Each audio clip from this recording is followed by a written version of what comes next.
Bonsoir à tous, il est 19h, bienvenue dans votre journal. Tout d'abord, le président de la République, chef suprême des forces armées, ministre de la Défense nationale, Abdelmajid Tebboune, présidera demain une réunion des ministres, du Conseil des ministres. La réunion sera consacrée à l'examen et l'adoption des projets de loi relatifs au secteur de la justice, de l'enseignement supérieur et de la recherche scientifique, ainsi qu'à des questions en relation avec les préoccupations quotidiennes des citoyens.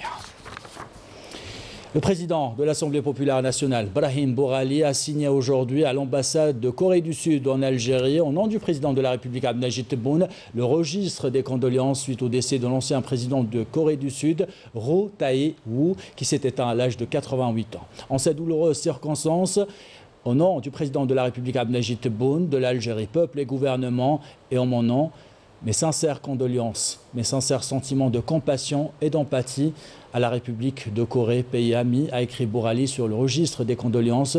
Je ne puis que me résigner à la mémoire du défunt qui a voué sa vie au service du peuple et qui a eu le mérite d'instaurer la démocratie en Corée du Sud et de renforcer son décollage économique. Brahim Borali a rappelé que l'ancien président avait déployé des efforts pour tisser des liens d'amitié avec l'Algérie.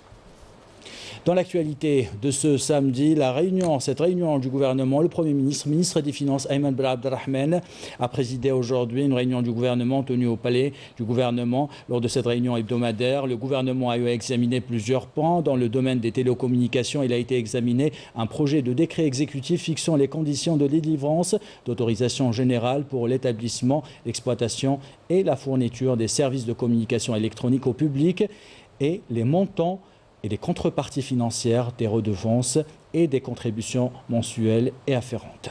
Dans le domaine du commerce, un projet de décret exécutif complétant le décret exécutif du 16 décembre 2015 a été examiné, fixant les conditions et les modalités d'application des régimes de licence d'importation ou d'exportation de produits de marchandises.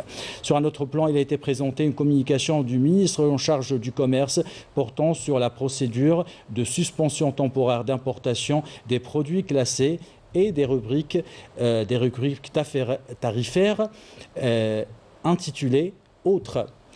Sur un autre registre et dans le domaine des travaux publics, il a été examiné deux projets de décret exécutif portant sur la déclaration d'utilité publique des opérations relatives à la réalisation de la liaison de rocade du 5 juillet à Alger, deuxième rocade à Alger, contournant Dararia, première tranche d'aménagement d'accès routier entre la deuxième rocade et Stade de Douira et la route nationale numéro 36. Dans le domaine de l'industrie, le gouvernement a entendu une communication sur les mesures prises pour lever les contraintes qui entravent les mises en exploitation des projets d'investissement en Algérie achevés et qui a porté donc sur les travaux menés par le Comité national chargé de suivi de la situation des projets d'investissement achevés et non entrée en exploitation. Voilà pour cette réunion du gouvernement. Le Premier ministre, ministre des Finances, Ayman Ben Abdelrahman, a présidé aujourd'hui une journée d'information organisée à l'occasion de la Journée mondiale de l'épargne, célébrée le 31 octobre de chaque année. Cet événement organisé par l'Association professionnelle des banques et des établissements financiers s'est déroulé au Centre international des conférences à Abdel Tefrahal avec cette thématique, l'épargne vecteur de la bancarisation vers une croissance économique inclusive. Cet observatoire est composé de représentants des banques, des sociétés d'assurance, de l'Office national des statistiques, du Conseil national économique et social et environnemental, ainsi que d'experts du secteur. Lors de son intervention, le Premier ministre, ministre des Finances, Ayman Ben Abdelrahman, a rappelé que l'épargne revêt une grande importance comme un levier important dans le développement économique. Je vous propose de l'écouter. من أجل إعادة تفعيل آلية من أهم الآليات في مسار تنفيذ الإصلاحات الهيكلية الكبرى في قطاع البنوك التي باشرتها الحكومة تطبيقا لبرنامج السيد رئيس الجمهورية ألا وهي تنصيب المرصد الوطني للادخار باعتباره هيئة تحليل ومتابعة وتحيين المعلومات تجتمع فيها مختلف مكونات المنظومة الوطنية للقطاع المصرفي البنوك التأمينات والتحليل والإحصاء وكذا خبراء وباحثين في المجال. Le ministre de l'Intérieur, des collectivités locales et de l'aménagement du territoire, Kamel Beljoud, a procédé aujourd'hui en présence ministre de la Justice, garde des Sceaux, Abdelrachid Tebbi, et du directeur général de la Sûreté nationale à l'inauguration du siège du service central de lutte contre le crime organisé à Sahawla, à Alger, une structure qui vient en renforcement du dispositif de sécurité nationale et contribue à faire face à la criminalité sous toutes ses formes. Je vous propose d'écouter le ministre de l'Intérieur, Kamel Beljoud, et le directeur général de la Sûreté nationale.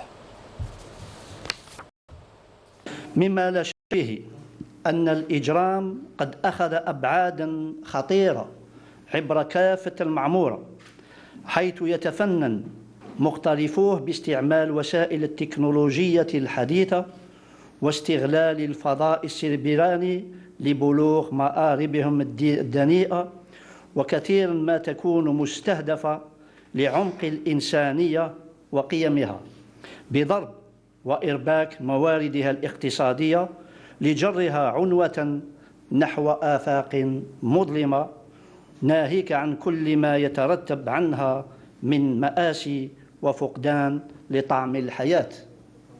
إن المقاربة المعتمدة في مجال مكافحة الإجرام بشكل عام والجريمة المنظمة بشكل خاص ترتكز أساساً على تطوير الوسائل والقدرات المهنية وترقية الشراكة المؤسساتية على المستوى الوطني والدولي وتوطيد علاقات الثقة مع المواطنين وكذا المجتمع المدني.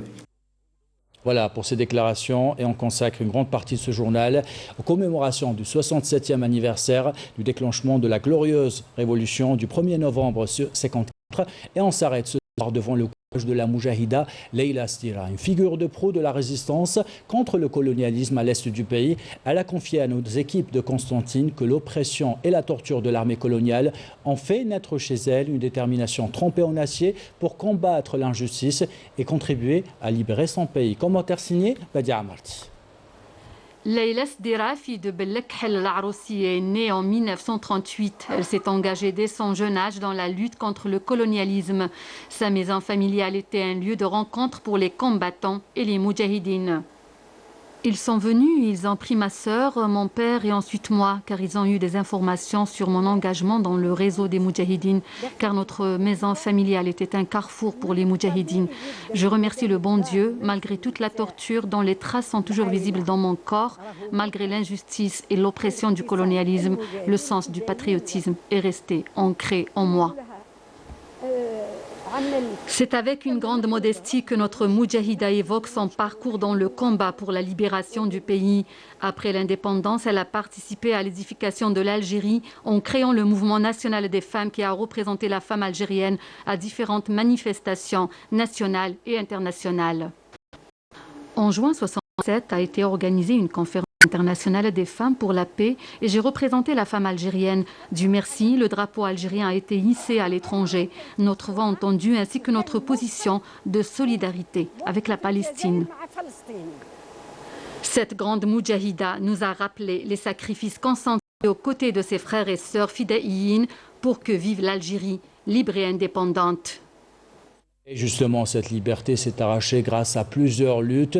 Le monde de l'art et de la culture s'est mobilisé également à travers ses pièces de théâtre, ses films et l'engagement de nos artistes en Algérie et à l'étranger. En 1958, le FLN crée sa troupe théâtrale qui se produit pour la première fois en Tunisie. Le message de cette pièce était clair. L'Algérie n'a jamais été française. Retour sur cette révolution à travers la culture avec Siham Kenouch. ليه ما جربش المحل ما يجيب لك خبر واللي ما يعرف قيمتك يا طاير يشويك على الجمر يشويك على الجمر ما يكون عنده قلب حنين ما يفهم معنى تغلاك منين ما يكون عنده قلب حنين ما يفهم معنى تغلاك منين ما نتفاهموا غير حنا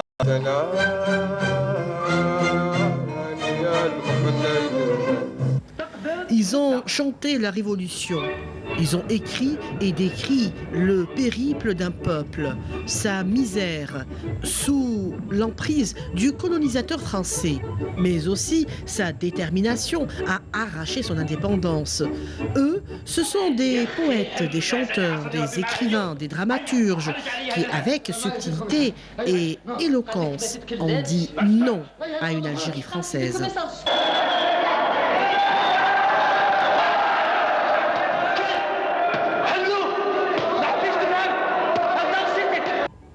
En 1958, le Front de Libération Nationale crée sa première troupe théâtrale sous la direction de Mustafa Kateb, qui d'ailleurs dit un jour que cette troupe artistique jouait le rôle de présentation diplomatique populaire.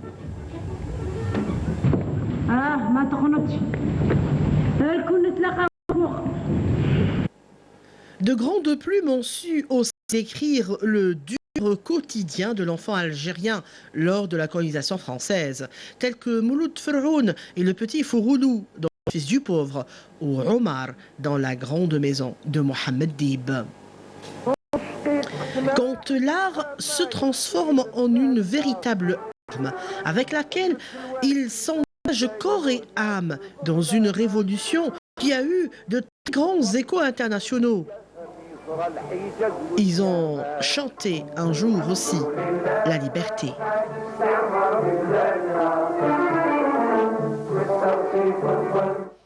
Et l'histoire de la révolution algérienne s'apprend également dans nos musées. Le musée national du Moudjahid d'Alger retrace l'histoire de toutes les luttes et révolutions populaires du peuple algérien face au colonialisme. Les visiteurs peuvent ainsi apprendre à travers des tableaux, des photos et des représentations dans les moindres détails l'histoire de la glorieuse révolution nationale. Reportage de Khalil Touati, commentaire signé Badia Amarti.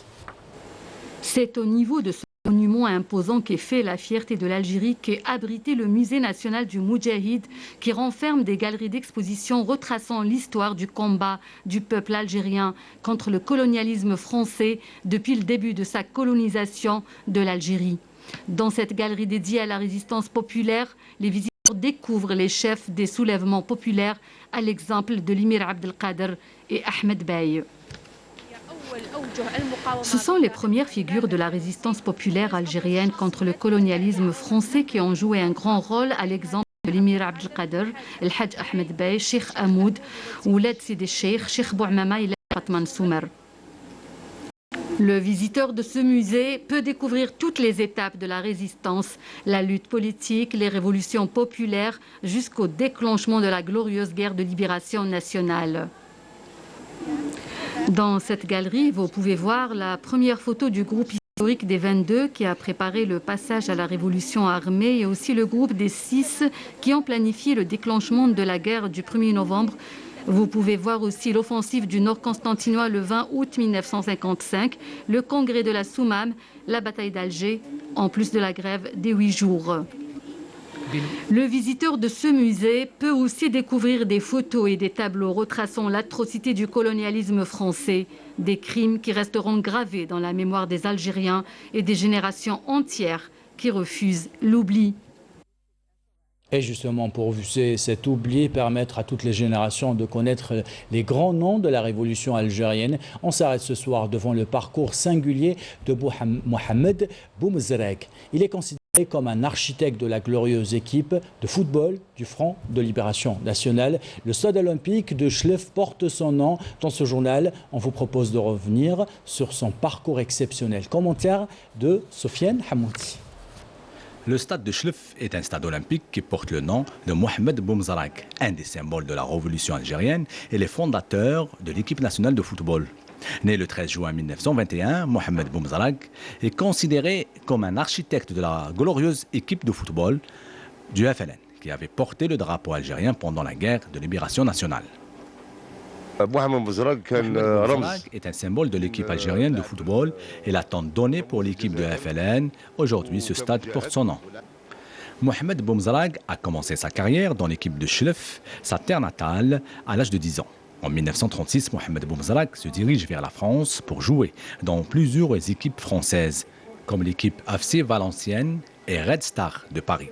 Le défunt demeure dans la mémoire collective nationale comme celui qui jettera les jalons de ce qui deviendra à partir de 1958 à Tunis la glorieuse équipe du FLN. On ne pourra jamais oublier cet homme de grande qualité, lui qui était avec l'équipe nationale de FLN tant que joueur et entraîneur. En même temps, il a marqué plusieurs générations de footballeurs. Mohamed Boumzarag a créé l'équipe nationale de FLN avec d'autres joueurs qui jouaient en équipe de France en compagnie de Rachid Makhloufi et Mustafa Zitouni. Ces personnalités ont préféré être aux côtés de la cause nationale et faire connaître la question algérienne sur le plan international. C'est le premier qui a reçu les joueurs professionnels qui se trouvaient en France en 1958. C'est à partir de ce moment que l'équipe de FLN a commencé à voir le jour. Mohamed Boumzarag a rendu l'âme en 1969. Beaucoup d'habitants connaissent le stade de Chlef qui porte son nom, mais pas l'histoire de ce patriote hors pair. Et toujours à propos de ce 67e anniversaire du déclenchement de la guerre de libération nationale, on vous parle de cette belle initiative de l'Etusa en collaboration avec le musée du Moudjahed. L'Etusa a décidé d'aménager des bus ou de transformer des bus en musées. Ils vont sillonner dès demain plusieurs communes d'Alger pour permettre aux Algériens de connaître l'histoire de leur pays. Je vous propose d'écouter le directeur général de l'Etusa. Du 67e anniversaire du déclenchement de la révolution algérienne. Donc nous avons proposé au musée du Moudjahed cette idée de mettre en place un musée mobile. Donc c'est 4 bus que nous avons aménagés où il y a plein de photos, des vidéos. Il y aura des gens qui vont expliquer l'histoire de l'Algérie. Nous l'avons fait pour nos enfants, pour notre jeunesse. Ces musées vont circuler sur les rues d'Alger pendant une semaine. Ils seront dans toutes nos stations de Sidi Abdellah jusqu'à Regaya, Alger, Alger El Harrach. Et pendant une semaine, c'est gratuit. Nous demandons au public de visiter ces musées.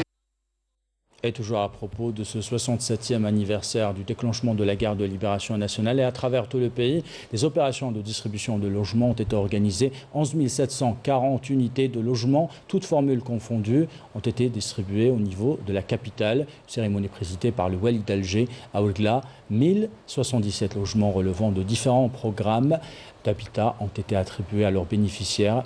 Toujours à l'occasion de ce 67e anniversaire de la glorieuse révolution du 1er novembre 1954. On fait le point maintenant sur la situation sanitaire en Algérie. 88 nouveaux cas confirmés de coronavirus, 69 guérisons et 5 décès ont été enregistrés ces dernières 24 heures selon un communiqué du ministère de la Santé. Et la prévention reste de mise, bien sûr. Le mois d'octobre touche à sa fin, mais la course contre la maladie continue à Oran. Des centaines de cyclistes et des coureurs ont investi les rues d'El Bahia pour rappeler que la prévention et la lutte contre le cancer se poursuivent durant toute une année. Les détails avec Yamina Saïchi.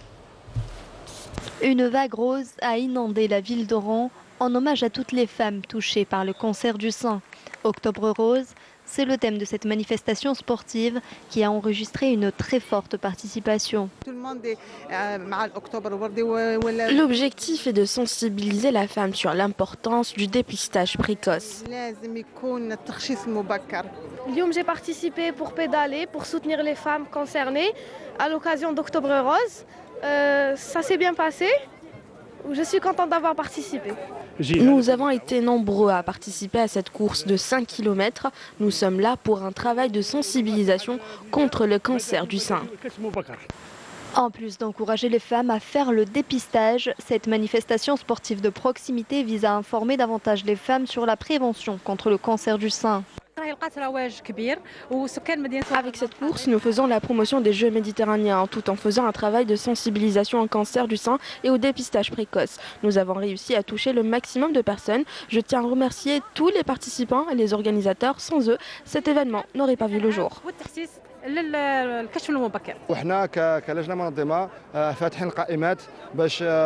Le comité d'organisation multiplie les initiatives pour promouvoir les Jeux méditerranéens. Nous profitons au passage des différents événements sportifs ou autres afin de sensibiliser la population et de donner une belle image de notre pays. En fin de parcours, point de gagnant. Tous les cyclistes qui participent à cette course ont atteint leur objectif, celui de sensibiliser pour vaincre cette maladie.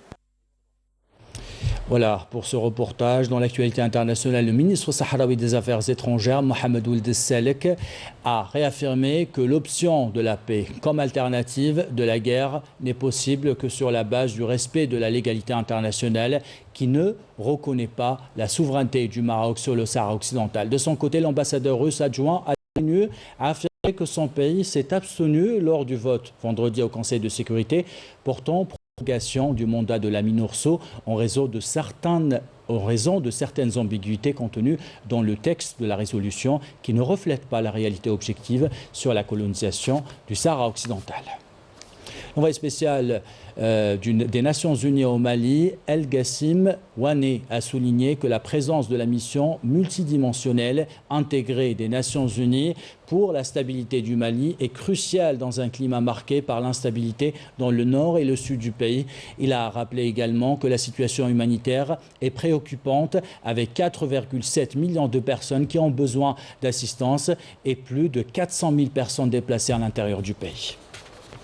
Retour en Algérie, on vous parle dans ce journal de cette importante rencontre qui a eu lieu ce matin au niveau de la ferme pédagogique de Zeralda sur l'APA, l'accès aux ressources génétiques et partage des avantages. Il a été question de créer un cadre juridique pour protéger les ressources génétiques algériennes dans le cadre du protocole de Nagoya. Il s'agit d'un accord international sur la biodiversité Avant de s'engager pleinement dans cet accord, notre pays prépare un cadre juridique pour protéger ces ressources génétiques.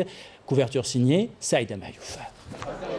Préserver la ressource naturelle et le savoir-faire ancestral est aujourd'hui une nécessité absolue avec la mondialisation et le risque de la biopiraterie. En somme, la protection de la ressource génétique reste de mise. Sur le terrain, ce projet APA, c'est un projet qui a eu pour objectif de mettre en place un cadre institutionnel et juridico-réglementaire pour cette nouvelle activité qui est très spécifique et qui relève de la mise en œuvre du protocole de Nagoya, la valorisation des ressources génétiques et des connaissances traditionnelles associées à ces ressources génétiques. C'est un protocole qui est venu pour mettre en œuvre le 3e axe de la Convention sur la diversité biologique, donc qui est les 3 axes sont la conservation de la diversité biologique, l'utilisation durable de ces éléments et le partage juste et équitable des avantages qui découlent de leur utilisation. Donc ce troisième axe est censé être en fait au service des 2 premiers axes pour justement mobiliser des financements mais aussi du transfert de technologie.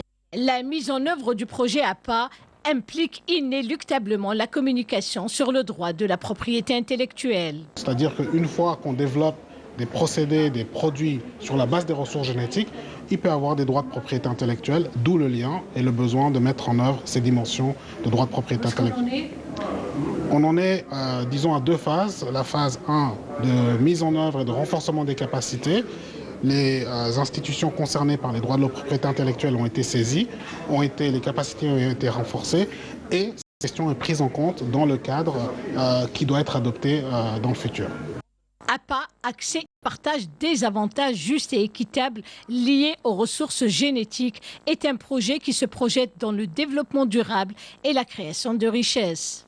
En fait, le secteur économique est en première ligne de la mise en œuvre du protocole de Nagoya parce que c'est l'exploitation directe de ressources génétiques ou de connaissances traditionnelles associées qui, au travers de cette exploitation, va générer de la valeur, une valeur économique, une valeur ajoutée, une valeur économique. On va exploiter la ressource pour en faire, par exemple, de l'huile d'olive, par exemple, un shampoing, par exemple, un savon, par exemple, un produit pharmaceutique, un médicament.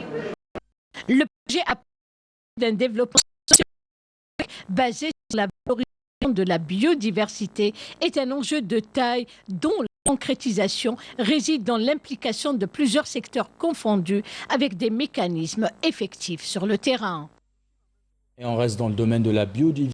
On vous emmène à présent sur les hauteurs du Mont Chenois pour vous parler d'agroécologie et d'agrotourisme. Les habitants organisent chaque année la fête de Noël pour vendre leurs récoltes à travers un circuit court et attirer les touristes pour apprécier un magnifique paysage à plus de 900 mètres d'altitude. Samia Bourour a également rencontré un passionné des plantes aromatiques. Reportage.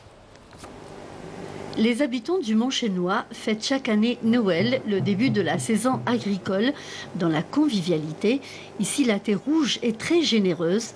Nasser, un natif de la région, cultive du 100% bio. C'est ce qu'on appelle l'agroécologie. On s'est basé sur les arbres fruitiers dans la région parce que comme c'est une région montagneuse, c'est difficile à labourer avec des machines. On fait ça avec nos propres mains.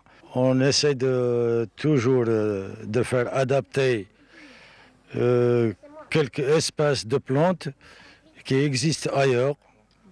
Par exemple, comme le pistachier, on a essayé de faire un pistachier, même concernant les cerises. Nefliers, grenadiers, figuiers ornent ces espaces, mais pas seulement. Des plantes aromatiques et médicinales poussent partout, même si ce n'est pas encore la saison. Sur notre chemin, nous avons croisé un passionné des plantes. Et en plus, on trouve beaucoup de plantes sauvages, aromatiques en plus, qui sont très bénéfiques à la santé et à l'alimentation.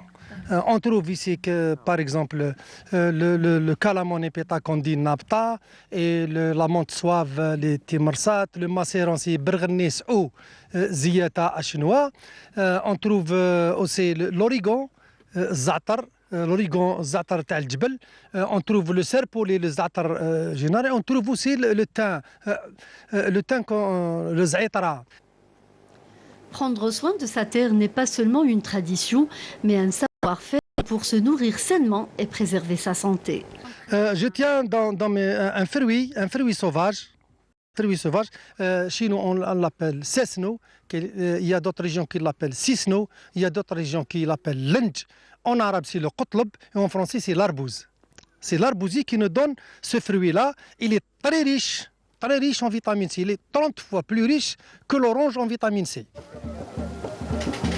Nous sommes à environ 950 mètres d'altitude, dans ce petit havre de paix dressé face à une vue à couper le souffle qui attire de plus en plus de randonneurs. L'agrotourisme, un nouveau concept que l'association culturelle Iran Chenois adopte déjà depuis quelques années.